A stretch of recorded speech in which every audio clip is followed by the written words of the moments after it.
So I've ummed and ahed for ages about getting a proper macrame board, and in the end I decided I would buy one, and I went for the 14" by 10" board, which was the largest one that I could find on Amazon. And it might be a little bit too big for some people, but I sometimes do some very complicated patterns, so I wanted something that had plenty of room for those.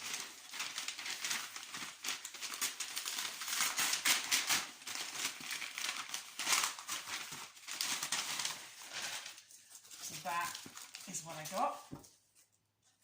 As you can see, it's quite a nice size. It's not quite A3, I don't think. I think it's a little bit bigger than A4. So like A4 would be about there, a little bit longer. So it's a decent sized board if you're going to do really big bracelets. So the reason I wanted to try one of these boards is because I keep reading reviews by other people where they say that these hold cords and threads of various thickness in place. Because I make bracelets out of embroidery threads and thicker macrame cords, I often have to alter my setup every time I do a new bracelet, depending on what I'm making. And I'm hoping that with this board, I won't have to keep switching like that.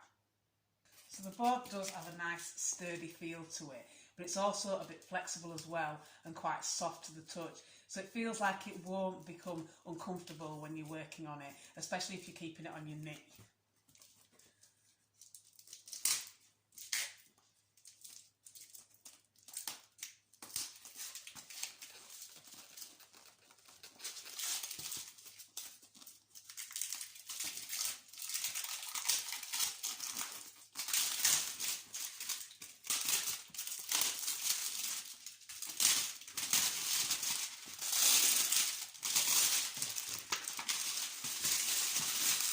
So with the packaging removed, it looks like that. And like I said, it's nice and soft, but also quite flexible. It's nice and thick as well, so it feels quite expensive. I don't think it was a bad price, but then again, obviously that's subjective and depending on your budget. Depending on what I'm making, I usually either use bulldog clips to hold my cords in place or cardboard to hold the threads into the correct order. This board has grooves cut into the spaces along the top and down the edges in order to keep things in place, so you can position your colours and hold everything as you're working. And as you can see on a close-up view, there's a decent level of thickness there, so it feels like it would be nice and secure for holding threads and cords in place.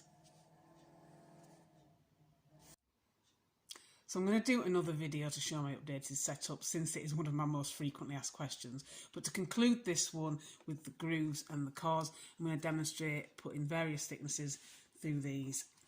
So you can see that it goes through like that, and it does sort of like flex round the cord, so it holds it in place nicely. So you can pull it out without too much difficulty, but it does keep it nice and secure. So that's about 1.5mm. This is a 1mm. It's just a basic nylon cord.